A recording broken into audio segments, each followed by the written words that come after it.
A gleaming black Bentley, a car that whispers of silent boardrooms and eight-figure deals, slices through the rain-slicked streets of the city long after it has fallen asleep. It glides past shuttered storefronts and darkened office towers, finally coming to a stop before the one beacon of light left burning a small 24-hour diner. The man who steps out is Jonathan Cartwright, a name synonymous with innovation and ruthless success. But tonight his tailored suit is rumpled, and his face is a mask of exhaustion. He's not looking for a meal. He's running from the ghosts that haunt his billion-dollar empire, never suspecting that the tired waitress about to take his order holds the one key that can unlock them all. The bell above the door of the Night Owl Diner gave a weary jingle as Jonathan Cartwright stepped inside. The sound seemed too loud in the cavernous silence of 3 a.m. Rainwater dripped from the hem of his cashmere overcoat, pooling on the worn linoleum floor. The air was thick with the comforting greasy scent of old coffee-frying bacon and something vaguely sweet like pancake batter. It was an aroma from a life he hadn't lived in 30 years. The diner was an island of tired light in the dark, wet city. Only 2 other souls were present. A trucker hunched over a plate of steak and eggs at the far end of the counter, his face illuminated by the glow of his phone. And the waitress. She was wiping down the chrome counter with a practiced circular motion, her back to the door. She wore a simple faded blue uniform, her honey blonde hair pulled back in a loose, functional ponytail. When the bell chimed, she didn't startle. She simply finished her wipe, placed the rag in a bucket below the counter, and turned. "Seat yourself anywhere," she said, her voice low and a little gravelly from the late hour. Then her eyes met his. For a fleeting, impossible moment, the world tilted on its axis for Jonathan. It wasn't her features exactly. She was pleasant-looking with a kind face, etched with a tiredness that went deeper than a single long shift. It was her eyes, a particular shade of deep, thoughtful green, like moss after a rainstorm.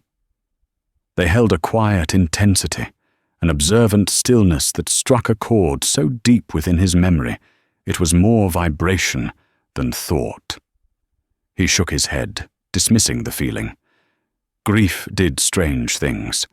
It had been a year since his wife, Helen, had passed, and his world had become a landscape of phantom echoes and familiar strangers. "Just the counter is fine." He managed his own voice, sounding foreign and out of place. He slid onto a red vinyl stool that squeaked in protest. The polished surface was cool beneath his hands. The waitress approached, grabbing a heavy ceramic mug and a menu that had seen better days. "Coffee." "Please." "Black." She poured from a glass pot that had been sitting on the warmer for a while. The coffee was dark, almost sludgy, but it was hot. He wrapped his hands around the mug, letting the warmth seep into his cold fingers. "Haven't seen you in here before," she said, her tone conversational, not prying. She set the menu down but didn't push it on him. She seemed to understand he wasn't here for the food. "Just passing through," he lied. He wasn't passing through. He was aimlessly driving a ghost in his own life, circling the silent, empty mansion that felt more like a mausoleum every day. Helen had filled that house with laughter and light. Now its marble halls only amplified the sound of his own breathing. He looked at her again as she took the trucker's empty plate. There was an economy to her movements, a grace born of endless repetition. He noticed her hands. They were clean and capable, but her knuckles were slightly red, her nails cut short. They were a working woman's hands. "Anything else for you, Gus?" she asked the trucker. "That'll do me, Beth. Best steak I've had all week," the man rumbled, pushing himself up from the stool. Beth. The name meant nothing to him, and yet the feeling lingered, this strange, unnerving sense of displaced familiarity. He watched her, As she rang up the trucker's bill, the way she tilted her head slightly when she listened, a small frown of concentration on her face. It was that tilt of the head, a memory sharp and painful as a shard of glass pierced the fog of his exhaustion. He was 16 again, standing on the scorched earth where his house used to be. The smell of ash and wet charcoal was suffocating. His parents, his little sister, all gone.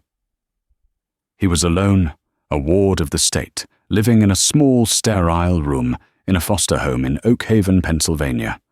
His neighbor, a kindly elderly man with a shock of white hair and gentle eyes, would sometimes bring him books from the local library. The old man's wife had passed years ago, and he lived with his daughter and young granddaughter. Jonathan remembered the granddaughter, a quiet girl of about 8 or 9, who would sometimes stand shyly in the doorway. She had a ponytail and serious, watchful eyes, and when her grandfather spoke to her, she would tilt her head in exactly that way, with that same focused frown. The memory vanished as quickly as it came. It was absurd. A coincidence. Oak Haven was a lifetime ago, a place he had systematically erased from his official biography, a painful prologue to the legend of Jonathan Cartwright, the self-made tech titan. Decided on anything? Beth asked, her voice pulling him back to the present. Her green eyes were on him again. Moss after a rainstorm. The same eyes as the old man, his neighbor, George Abernathy. Jonathan's blood ran cold. No, he said, his voice hoarse. He fumbled in his pocket, pulling out a wad of cash and dropping a $100 bill on the counter. For the coffee. Keep the change. He stood up so quickly the stool scraped loudly against the floor. He had to get out of there. He had to get away from those eyes, from the ghost of a past he had buried under 30 years of relentless ambition. "So this is too much," she called after him, concern in her voice. But he was already pushing the door open, the weary jingle of the bell mocking his escape as he fled into the cold, unforgiving rain. He didn't see the look on her face as he left, not confusion, but a profound, sorrowful recognition. She had been waiting for this moment for a very long time. Sleep, when it finally came, was a battlefield. Jonathan was haunted by fractured dreams of fire and rain, of a large, calloused hand pressing a worn, leather-bound book into his own, and of a little girl's green eyes watching him from a distance. He awoke in his king-sized bed, the silk sheets tangled around him, his heart hammering against his ribs. The sun was trying to break through the grey morning sky, but the gloom in his sprawling mansion remained. He spent the day in a haze of distraction. He chaired a virtual board meeting with his team in Tokyo, his voice crisp and authoritative as he dissected quarterly earnings reports, but his mind was miles away in a greasy spoon diner with worn linoleum floors. He barked at his personal assistant, cancelled his afternoon appointments, and paced the length of his art gallery, the priceless masterpieces on the walls, nothing more than blurred shapes. The feeling wouldn't leave him. It was more than just a fleeting sense of déjà vu. It was a splinter under the skin, a dissonance in the carefully composed symphony of his life. The official story, the one repeated in Forbes and the Wall Street Journal, was that Jonathan Cartwright, sole survivor of a tragic house fire, had used a modest insurance settlement and his own genius to build a tech empire from nothing. It was a story of pure, unadulterated grit, a modern myth. But was it the whole truth? He had always accepted it as such. The details of that time were a blur of trauma and grief. A social worker, a bank account opened in his name, a sum of money he'd been told was all that was left. He'd never questioned it.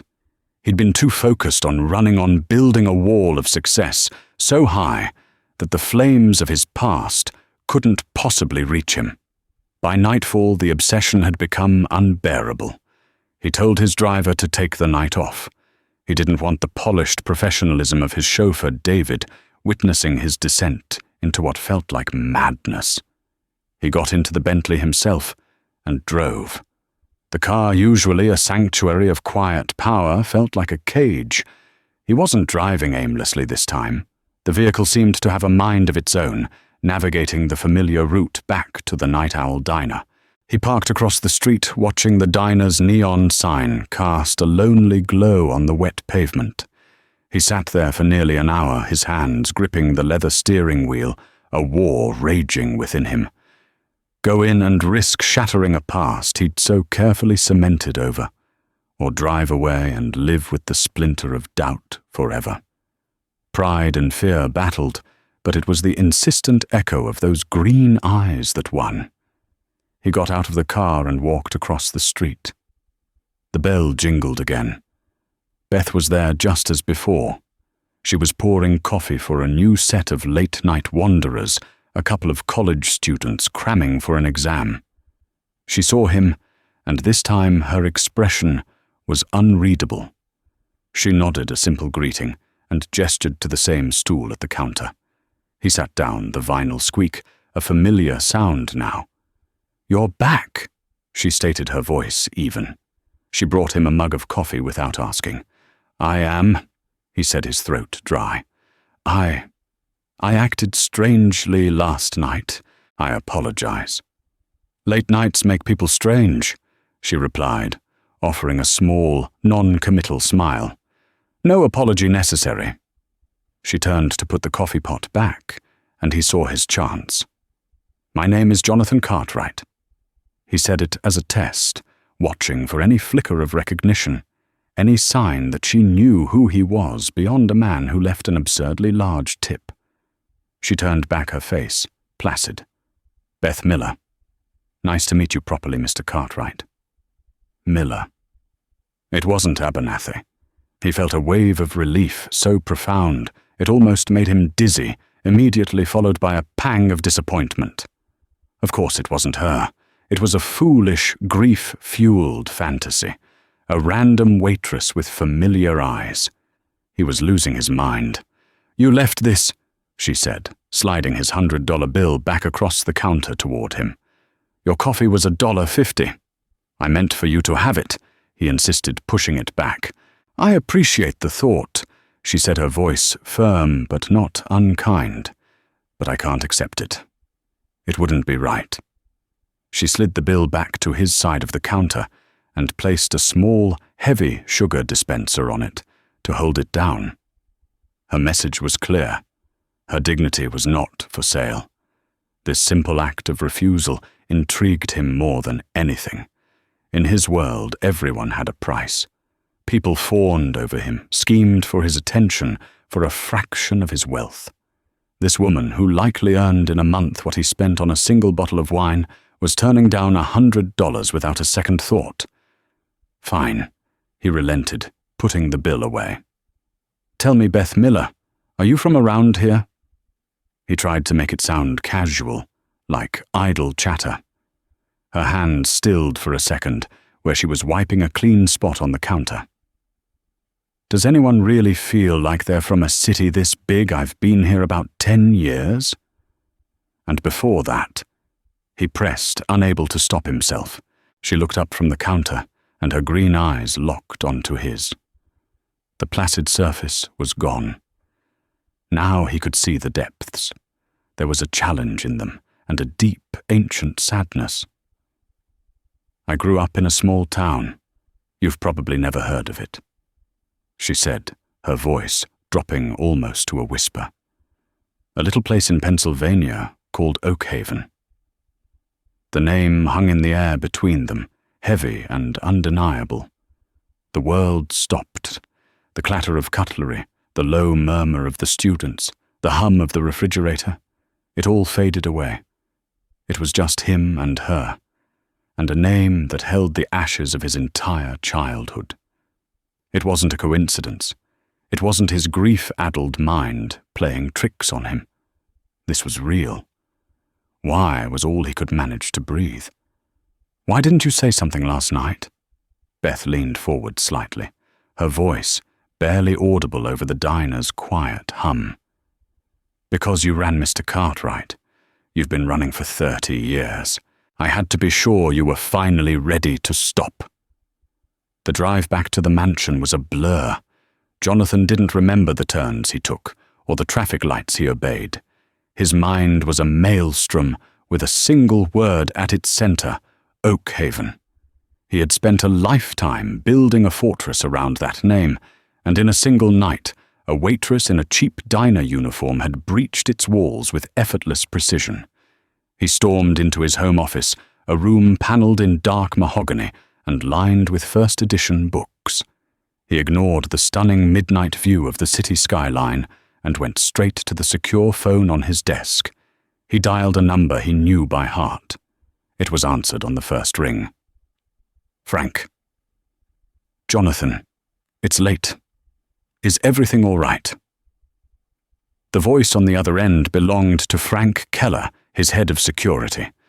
Frank was a former FBI agent, a man of quiet competence and unshakable loyalty, who had been with Jonathan for 2 decades. He was more than an employee. He was the keeper of Jonathan's carefully curated privacy. "I need you to find someone," Jonathan said, his voice tight. "A woman. Her name is Beth Miller. She works the late shift at the Night Owl Diner on 6th and Grand." There was a brief pause. "Okay," Frank said, his tone professional, betraying no surprise. "What am I looking for?" "Everything," Jonathan snapped. "Her history, her family, where she came from. Specifically, I need to know her connection to a town in Pennsylvania. Oakhaven." This time, the silence on the other end was longer, heavier. Frank was one of the few people who knew the sanitized version of Jonathan's past, that he was an orphan from a small, unnamed town in that state. "Oakhaven," Frank repeated the single word, laced with unspoken questions. "Understood. I'll get on it immediately. Do you have a photo?" "No," Jonathan said, picturing her face with perfect clarity. Late 30s, honey blonde hair, green eyes, about 5'6". He stopped realizing how closely he'd been observing her. "Just find her, Frank. I want a full report on my desk by morning. No stone unturned." He hung up without saying goodbye. For the rest of the night, he paced the length of his office like a caged animal. The past was no longer a distant, hazy memory. It was a living, breathing thing, and it had a name: Beth Miller. Who was she? The shy little girl from next door? It seemed impossible. And if she was, why was she here? Why now? Was this a shakedown?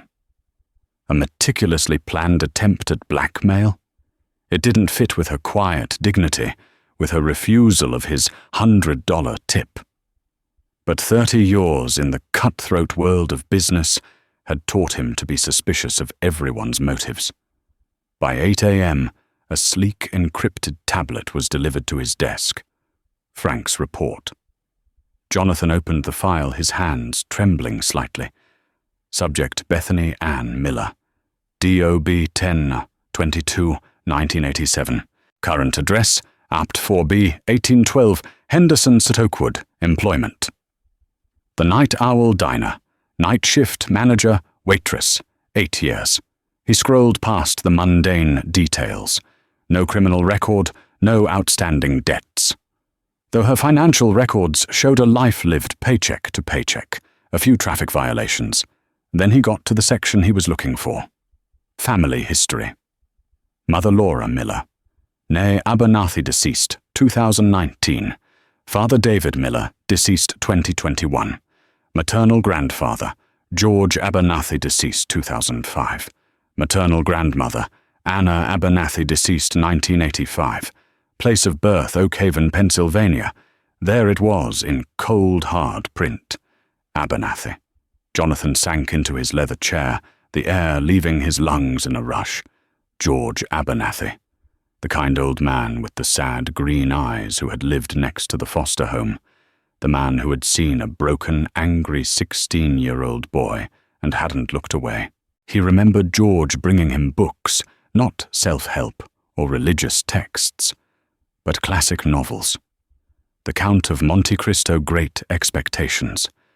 Stories of reinvention of escaping one's past and forging a new identity. The report continued. It detailed the Abernathy family's quiet, unremarkable life in Oakhaven. George had been a high school history teacher, his wife Anna, a nurse. They had one child, Laura. Laura had married David Miller, a local mechanic. They had one child, Bethany. Beth. Frank had gone further. He had dug into old financial records, property deeds, local archives. There was a section flagged in red that drew Jonathan's eye. Financial anomaly. George Abernathy, 1995. Note: in April 1995, George Abernathy sold his home of 30 years and moved his family into a small rental apartment. In the same week, financial records indicate the liquidation of a significant personal asset, a collection of rare coins. The proceeds, estimated at the time to be approximately $50,000, were withdrawn in cash. There is no record of where this money went. The family's financial situation declined notably following this period. April 1995. The date was branded into Jonathan's soul. That was the month after the fire. That was the month the social worker had taken him to a bank and helped him open an account. That was the month a deposit had been made, $50,000. The insurance settlement? They had told him. A modest sum, but enough. Enough for a brilliant, desperate boy to buy a used computer, pay for a year of community college courses in programming, and rent a tiny room where he would lay the foundations of his empire. He had always thought the amount was strangely specific, oddly generous for a small-town insurance policy on a working-class home. But in his grief and fierce desire to move forward, he had never questioned it. He had accepted the story. He had built his life on it. Now that foundation was cracking. $50,000, the life savings of a high school history teacher, a collection of rare coins, likely a lifetime's passion sold, withdrawn in cash. He stared at the words on the screen, but he was seeing George Abernathy's face, the kind wrinkles around his green eyes. He was remembering the last time he saw him. Jonathan was 18, about to leave Oakhaven for good, to disappear into the anonymous hustle of the city. "You have a good mind, son." George had set his hand on Jonathan's shoulder. "Build something that lasts. Build something good." Jonathan had nodded, embarrassed and eager to leave. He had never looked back, never sent a letter, never made a phone call. In his ruthless climb to the top, he had forgotten all about the kind old man from Oakhaven. But the old man's family hadn't forgotten him. His granddaughter was now serving coffee in a diner, her life irrevocably shaped by an act of kindness he had never even known to acknowledge. He closed the tablet. The questions were gone, replaced by a certainty so cold and heavy, it felt like a stone in his gut. His entire life, his self-made narrative, was a lie built on the quiet sacrifice of a good man. He knew what he had to do. This couldn't be resolved with a phone call or a check sent by a lawyer. He had to go back. Back to the diner. Back to the woman with her grandfather's eyes. And for the first time in 30 years, he had to face the ghost of Oakhaven. That night the rain had stopped, but the air was cold and sharp. Jonathan didn't take the Bentley. He took a simple black sedan from his collection, a car that wouldn't scream of wealth and power. He wore a plain, dark sweater and trousers. He was stripping away the armor of Jonathan Cartwright, the billionaire.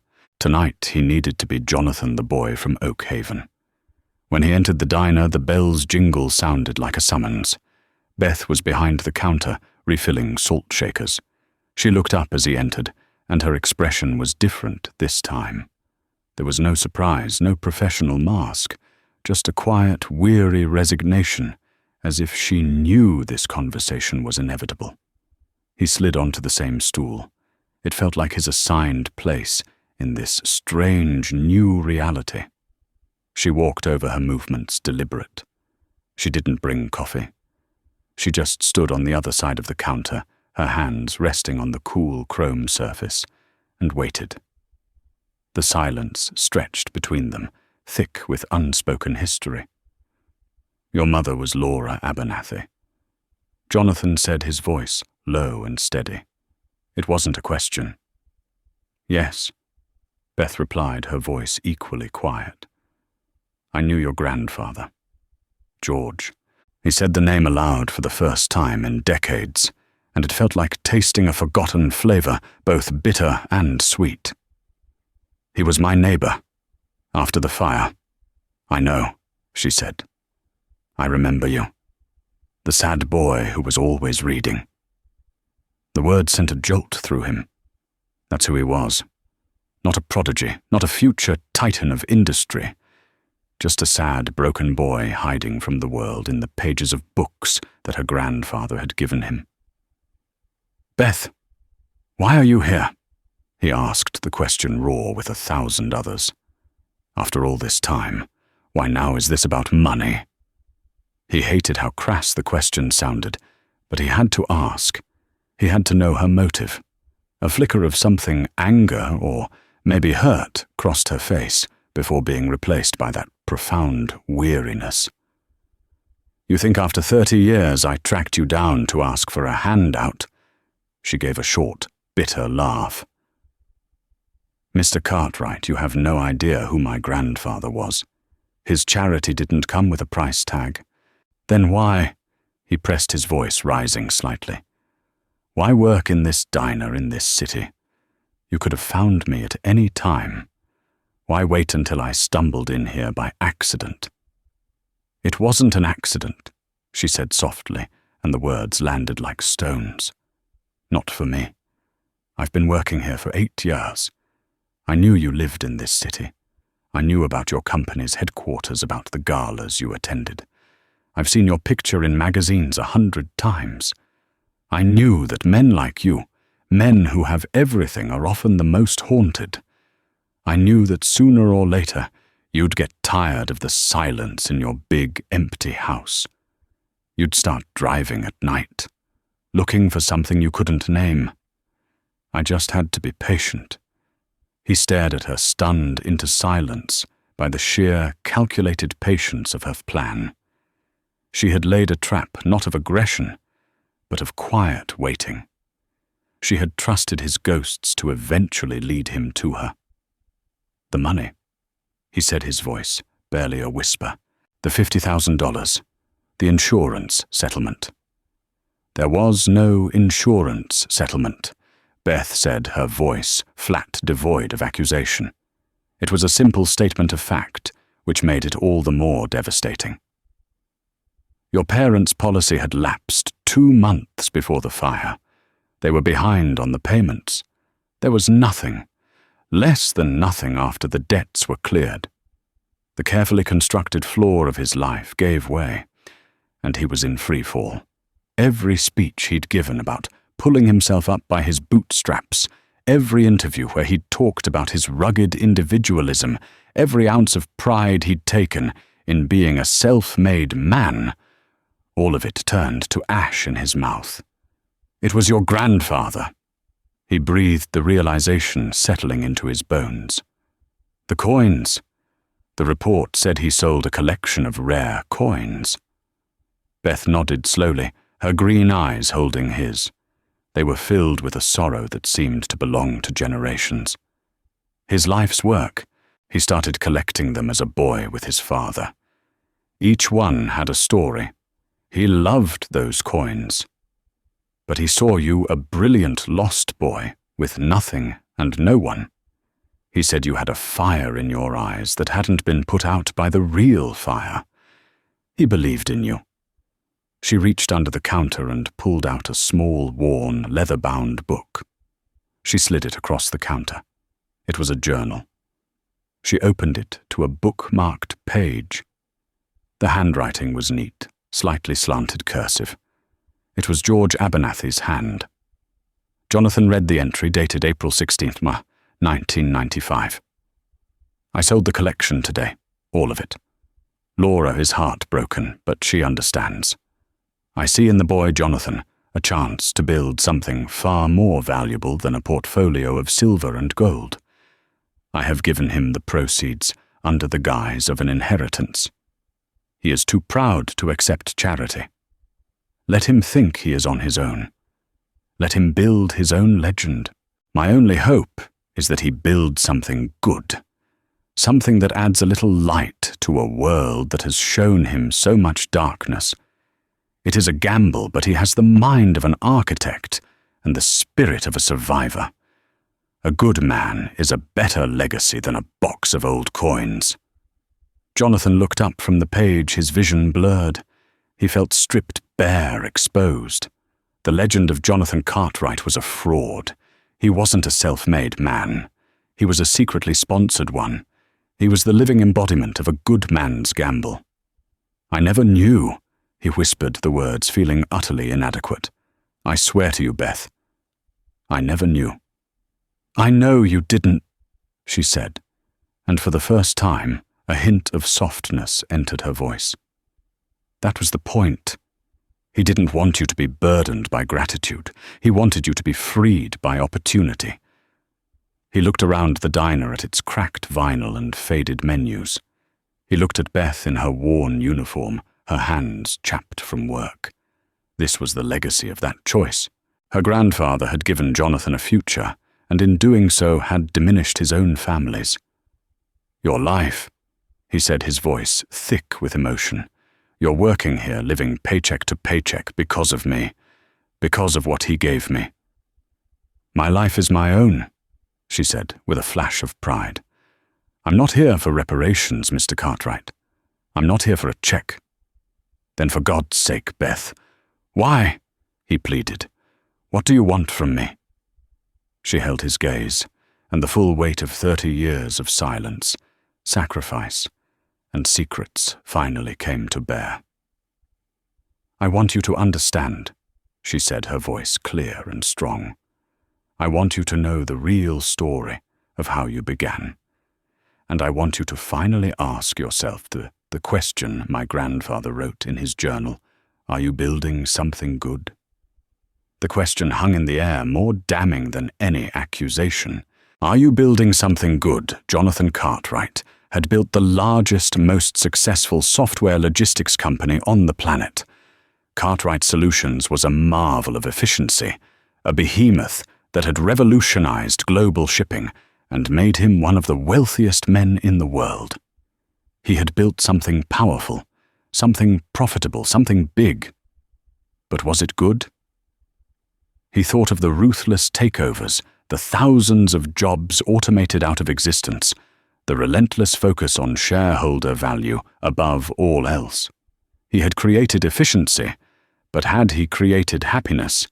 He had built a monument to his own ambition, but he had never stopped to consider the lives of the people who laid its foundation, not just George Abernathy, but the countless employees who were cogs in his vast machine.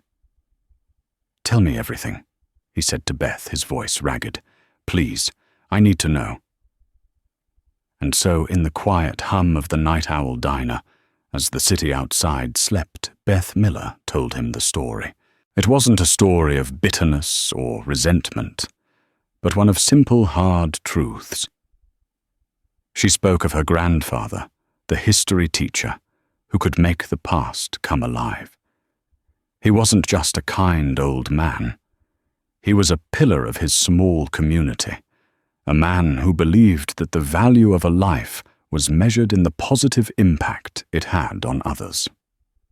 After he gave you the money, Beth began, her voice a soft cadence. Things changed, not overnight. It was a slow decline.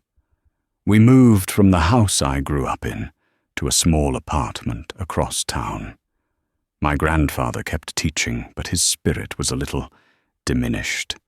He never spoke of the coins again, but sometimes I'd see him looking at the empty space on his study wall where the display cases used to be. She described her childhood, which was full of love, but shadowed by a constant quiet struggle for money. Her father, the mechanic, worked double shifts. Her mother, Laura, took on part-time work cleaning houses. There were no family vacations, no expensive gifts, no college fund waiting for her. My mother knew, Beth said. She was the only one he told at first. She was angry. Not at you. She was angry at my grandfather for what she saw as sacrificing his family's security for a stranger, a boy who vanished the second he got the chance. Jonathan flinched. A boy who vanished. It was true. He had taken the opportunity and run never once looking back at the town that held so much pain for him. But over the years, Beth continued, her anger softened. We'd see your name at first in small tech journals, then in national news. Cartwright Solutions. My grandfather would clip out the articles and keep them in a scrapbook. He never showed it to anyone, but I knew he had it. It was his proof that his gamble was paying off. He was proud of you. Immensely proud. The thought was a knife in Jonathan's chest. The man whose sacrifice he had never acknowledged had been his silent secret champion all along. When I was in high school, Beth said, a distant look in her eyes, I wanted to go to a state university to study nursing.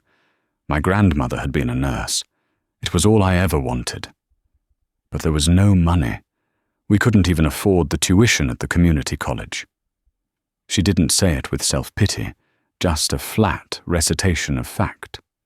A door had been closed to her, a direct consequence of a decision made before she was old enough to understand it.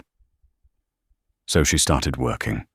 She bussed tables, worked retail, and eventually found her way to the diner. My grandfather passed away when I was 18, she said, her voice catching for the first time. On his deathbed, he made my mother and me promise two things. First, that we would never try to contact you for money. He was adamant. The gift was pure, he said. To ask for it back in any form would taint it. He wanted his legacy to be your success, not your debt. And the second thing, Jonathan asked, his throat tight. He made us promise that if we ever felt you had lost your way, if the man you became was not the good man he hoped you would be, we would find a way to tell you the story. Not to ask for anything, but just to remind you, to give you a chance to recalibrate. They sat in silence for a long moment. The weight of that promise carried by two women for decades was immense, a sacred secret trust. Your mother, Jonathan began, looking at the file in his memory. The report said she passed away a few years ago. Beth nodded, a fresh wave of sadness washing over her face. Cancer. We fought it for 3 years. She was brave. But the treatments, the medical bills... She trailed off, but he understood. The money that could have provided her with a cushion that could have eased the financial terror of a catastrophic illness had been invested in him 30 years prior. She was the one who told me to come to the city, Beth revealed. A few months before she died. She'd been following your career. She saw the articles about the hostile takeovers, the accusations of your company being a soulless machine. She told me, he's built an empire, Beth, but I don't think George would be proud of the emperor. He's lost his way. You have to keep your promise. So Beth had come. After her father passed 2 years later, from what she described as a broken heart, she sold what little was left in Oakhaven and bought a one-way bus ticket. She got the job at the Night Owl, a diner she'd read was on one of the routes his corporate car service sometimes took from the private airfield. And she waited. For 8 years she waited, serving coffee and pie, her life, in a holding pattern, all to fulfill a deathbed promise to a grandfather she adored and a mother she had lost. Jonathan looked at this woman, at the quiet strength in her eyes, the dignity in her posture. She held no malice for him. She was simply a vessel for a truth he was never meant to know unless he needed to. Her presence was not an accusation. It was a course correction offered a generation later. He finally understood. This wasn't about money. Money was the crudest, most basic part of the equation. This was about legacy. George Abernathy hadn't invested $50,000 in a business. He had invested it in a human soul. And for 30 years, that soul had focused only on growth, on profit, on building higher and higher walls of success, without ever considering the foundation. "Thank you," he said, the words feeling small and hollow, but they were all he had. "Thank you for telling me. My grandfather didn't give you that money so you could become just another rich man," she said, her voice now imbued with the strength of her conviction. "There are enough of those in the world. He gave it to you because he thought you could become a good man. The question is, what are you going to do now that you know?" The sun was beginning to cast a pale grey light over the city by the time Jonathan left the diner. He didn't go home. He had his driver take him to his office. The towering Cartwright Solutions building was dark and silent, a sleeping giant. He took the private elevator to the penthouse floor, his footsteps echoing in the cavernous space. He stood before the floor-to-ceiling window, looking out at the sprawling metropolis he had conquered. His reflection stared back at him, a tired, aging man in a rumpled sweater. The billionaire titan was gone, replaced by a ghost. "What are you going to do now?" Beth's question echoed in the silent office.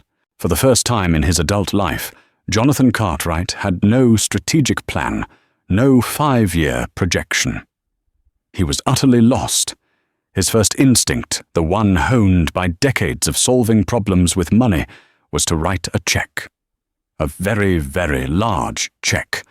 He could calculate the initial $50,000, adjusted for inflation, compounded by the average return of the S&P 500 over 30 years. The number would be astronomical. He could set Beth up for life. He could create trust funds for her future children, buy her a dozen houses. He could erase her financial struggles with the stroke of a pen. He sat at his massive obsidian desk and pulled out a checkbook from a locked drawer. He started to write her name, Bethany Ann Miller, but his hand froze. He remembered the look on her face when she'd pushed the $100 bill back at him. He remembered the words of her grandfather. The gift was pure. To ask for it back in any form would taint it. Giving her money would be an insult. It would turn her grandfather's selfless gift into a mere loan. It would be a transaction, an attempt to clear his conscience and balance a spiritual ledger with cash. It would be the easy way out. It would be the act of the emperor, not the good man. He ripped the check from the book and tore it into tiny pieces. He spent the next 2 days in seclusion. He cancelled all his meetings. He didn't answer Frank's concerned calls. He just sat thought, and for the first time he grieved. He grieved for the parents and sister he'd lost in the fire. He grieved for the wife whose memory he had buried under a mountain of work. And he grieved for George Abernathy, the man who had been a truer father to him than he had ever realized. He grieved for the 30 years he had spent running, building, acquiring all on a false premise. On the third night, he knew what he had to do. He went back to the diner. Beth was there looking more tired than usual. There were dark circles under her eyes. When she saw him, she offered a small, weary smile. He sat down at the counter. "I've been thinking," he said, without preamble, "about your question." She nodded, wiping the counter, waiting. Writing you a check would be the easy thing to do. And it would be wrong, he said. It wouldn't honor him, or you. A look of profound relief washed over her face. I'm glad you understand that. But I have to do something, he insisted. The debt isn't financial, I see that now. It's moral. And it's not a debt I owe to you. It's a debt I owe to his memory. He paused, choosing his next words carefully. I want to repay his investment, not by giving the money back, but by finally becoming the man he gambled on. He laid a folder on the counter. This isn't a business proposal. It's an idea. I want to start a foundation, the Abernathy Foundation. Its sole purpose will be to find young people like I was, people with potential, who have fallen through the cracks, who have nothing and no one, and give them the same chance your grandfather gave me. No strings attached grants, mentorship, opportunity. We'll fund their education, their business ideas. We'll give them a start. Beth looked at the folder, her eyes wide. She didn't open it. And I want you to run it, he said. You would be the executive director. You would choose the candidates. You would be the guardian of his legacy. You understand what he was about, in a way I'm only just beginning to learn. You'd be paid a handsome salary, of course, but this wouldn't be a handout. It would be a job, an important one. Tears welled in Beth's eyes. She wiped them away quickly with the back of her hand. He would have liked that, she whispered. There's more.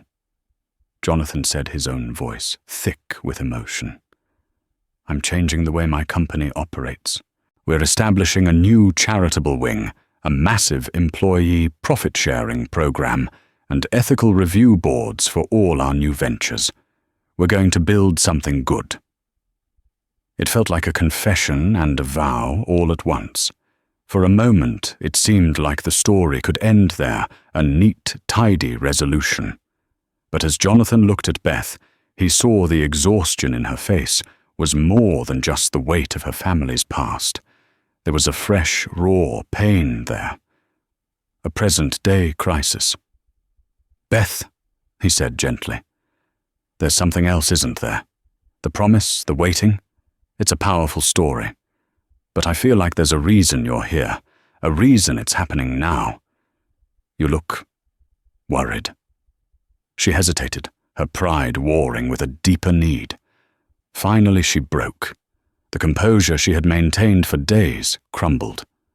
My mum, she began, her voice cracking. Before she died, the cancer treatments wiped out everything we had. But the real problem is my dad. After she passed, he just gave up. He had a massive stroke 6 months ago. He's alive, but he's in a long-term care facility. He has aphasia, can barely communicate. He requires round-the-clock care. She took a shaky breath. The insurance ran out. I've been paying for it myself, working double shifts here, picking up cleaning jobs on the side. But it's not enough.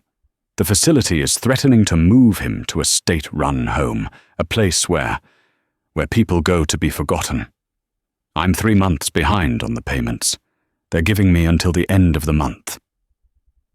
Here was the second twist, the one grounded not in the distant past, but in the brutal, terrifying present. Her vigil hadn't just been about fulfilling a promise. It had become a desperate, last-ditch hope. She wasn't an avenging angel of the past.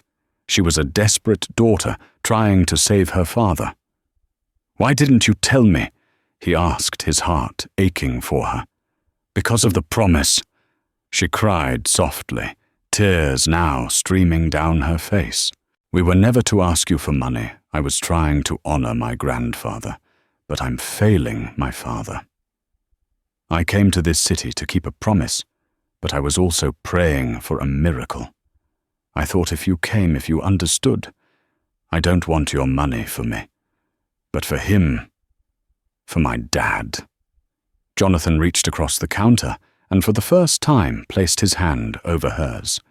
It was warm and steady. "This is not about the promise, Beth," he said, his voice firm and full of a purpose he hadn't felt in years. "This is not charity. Your father David, his life was also diminished because of your grandfather's gift to me. He worked himself to the bone for his family. This isn't a handout. This is settling a family debt. Let me help him. Let me help you." The transaction he had been looking for was finally clear. It wasn't about repaying the $50,000. It was about repaying a lifetime of quiet struggle. It was about giving back the peace of mind that had been sacrificed for his sake a generation ago. The next morning, Jonathan Cartwright moved with a speed and ferocity his board of directors would have recognized instantly, but his focus was entirely new. He wasn't acquiring a company, he was saving a man. He made one call to his personal physician, who in turn made a call to the top neurologist in the country. Within hours, David Miller was being transferred by private medical transport from the mediocre long-term care facility to a world-class neurological rehabilitation center. Jonathan didn't just pay the past due bills, he paid for a full year of the best care money could buy, including experimental therapies for stroke and aphasia recovery. He met Beth at the new facility. She was standing by her father's bedside, her hand holding her face, a mixture of disbelief and overwhelming gratitude. David was sleeping peacefully in a bright, clean room overlooking a garden, a stark contrast to the grim institutional ward he had been in before. "I don't know what to say," Beth whispered as Jonathan entered the room. "Thank you is too small a word." "Don't thank me," he said softly, looking at the frail man in the bed.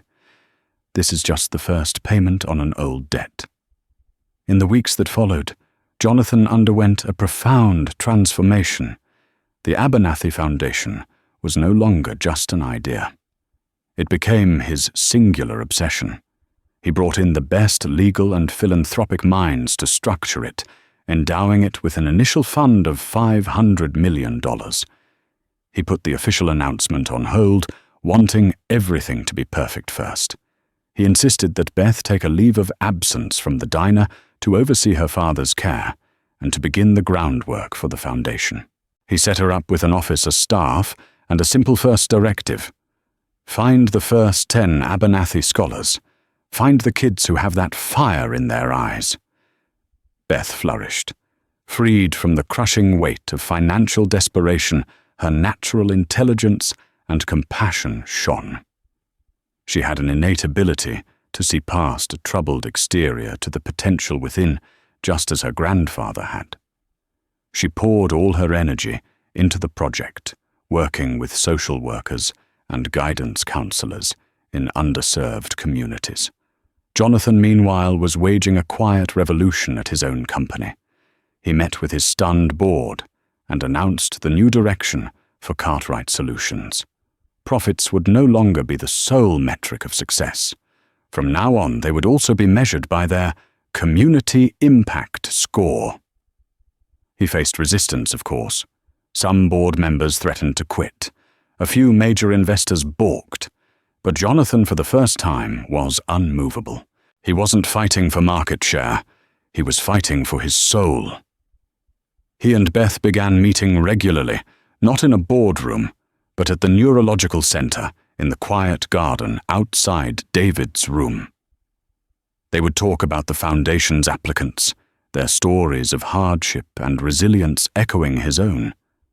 In these conversations, a new kind of relationship formed, not romantic, but something deeper.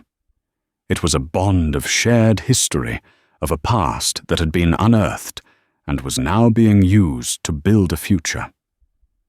He learned about the small joys of her life, and she began to see past the billionaire facade to the lonely, sad boy he still sometimes was. One crisp autumn afternoon, about 3 months after their first meeting, Beth got a call from her father's speech therapist. She rushed to his room with Jonathan, following a few minutes later. The therapist was holding up a picture of a small house with a big oak tree in the front yard, a photo of the old Abernathy home in Oakhaven. "David," the therapist said gently, "can you tell me what this is?" David Miller looked at the photo, his eyes clouded for so long, showing a flicker of recognition. He struggled his mouth, forming unfamiliar shapes. Then a single clear word emerged, his first in almost a year. "Home," he whispered. Beth sobbed, throwing her arms around her father. Jonathan stood in the doorway, his own eyes burning. He wasn't just watching a medical breakthrough. He was watching a family begin to heal a wound, beginning to close a wound he had unknowingly caused 30 years ago. That evening he didn't go back to his empty mansion. He went to the Night Owl Diner. He sat at the counter, a different man in the same seat. The waitress who served him was a young woman he didn't know. He ordered a coffee black. As he sat there, sipping the hot, strong coffee, he looked around at the humble diner. It was no longer a symbol of his haunting past. It was the place his life had begun for a second time. It was where a quiet waitress had held up a mirror and forced him to see the man he had become, and in doing so, showed him the man he could still be. The bell above the door jingled, and Beth walked in her shift over at the hospital. She smiled when she saw him. It was a genuine, radiant smile. "I thought I might find you here," she said, sliding onto the stool next to him. "It feels like home," he replied, and he meant it.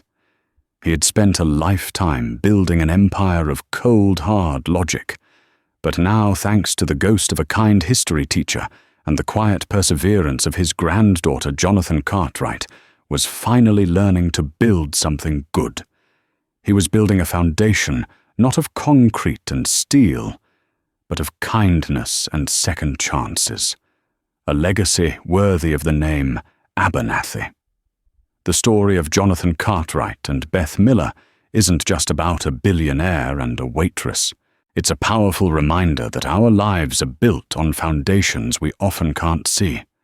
A single act of kindness, a quiet sacrifice made by someone like George Abernathy 30 years ago, can ripple through time, shaping destinies in ways we can never predict. It shows us that it's never too late to examine our own foundations, to ask ourselves if we are building something truly good with the chances we've been given. True wealth isn't measured in dollars, but in the positive impact we have on the lives of others. The greatest debts we owe are not financial, but moral, and repaying them can be the most rewarding journey of all.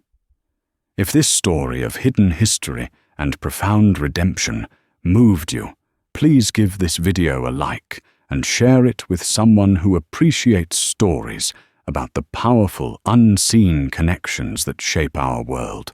And don't forget to subscribe to the channel and hit the notification bell for more real-life dramas that uncover the secrets hidden just beneath the surface. Thank you for listening.